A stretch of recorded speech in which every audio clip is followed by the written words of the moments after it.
ખાટુ શ્યામ દર્શન માટે અહીંયા ખૂબ જ ઓછી સંખ્યા છે. આજે ગીર્દી બહુ ઓછી છે.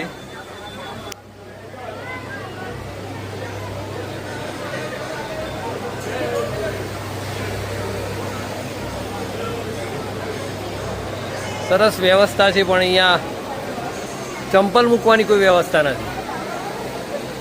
આટલી મોટી સગવડો હોવા છતાં એક ભાવિક ભક્તોને આવીને ચંપલ ક્યાં મૂકવા એની કોઈ વ્યવસ્થા જ નથી. દુકાનોમાં મૂક અને એક ચંપલ મૂકવાના 20 રૂપિયા 10 રૂપિયા લેવામાં આવે છે. ક્યાં રેટ હે?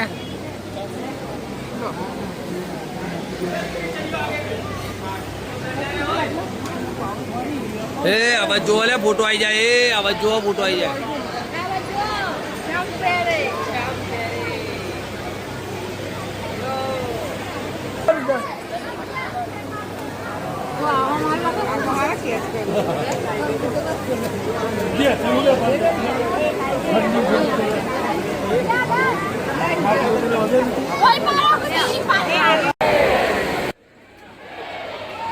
હેલો, હવે 4 વાગ્યાના દર્શન થશે.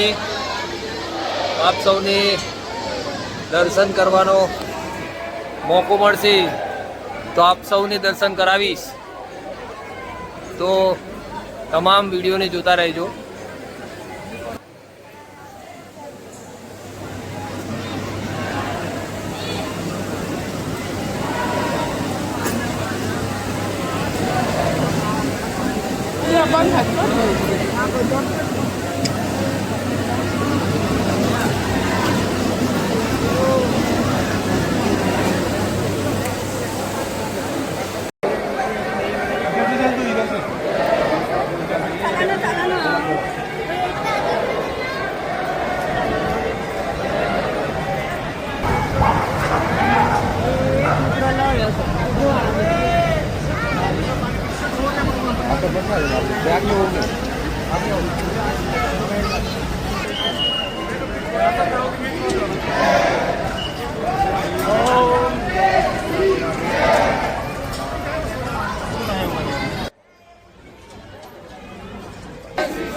Bye.